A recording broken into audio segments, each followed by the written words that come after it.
Welcome to ECNTRADE Daily Video. Before we begin, it should be noted that any advice is of a general nature only and that your personal circumstances have not been taken into consideration. Hello everyone, my name is Rob Clayton and thank you for joining me. The Australian dollar started the week on a slightly softer foot after displaying a very strong trend since the rebound from 64.60. The market is finding a peak somewhere around 69 cents. As we back away, we got this week US Federal Reserve Powell testimony, which could actually liven things up, especially for the US dollar. However, we haven't seen much profit taking since this bull run, so a pullback to 68.40 to about 67.80 is on the cards. Looking to the euro, the market also was a little bit hesitant to that topside challenge after finding resistance around 109.80.90. Backing away now slightly. Could see weakness back to 108.80.90 and reassess from there. We are still overbought, so a pullback is warranted.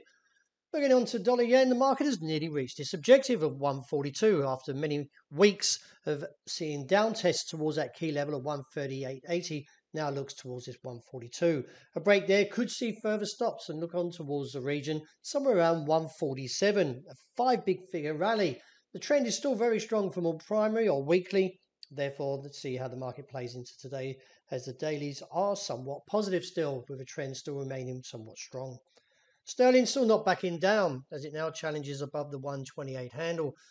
I still feel, from a technical point, that we are overbought. And with little divergence now seen, let's see if the market does back away from the resistance, seen somewhere around 128.65, and look towards the region of 127.70. Finishing up with gold and oil, the market rebounded late towards last week and still holds around that 1,956. Technically, we are weak, so I still feel the downside challenge is vulnerable, and therefore looking towards the region of 1,928.33, which was briefly contested. A break there would see further scope with a further call, which is slightly bigger to the bearish of 1,850.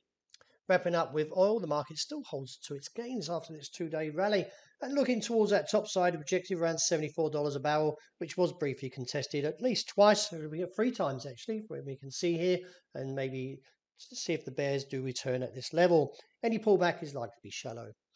Well, that's a wrap for the morning. Thank you very much for joining me. As always, look out for the intraday report. I hope you enjoy the great start to the new week.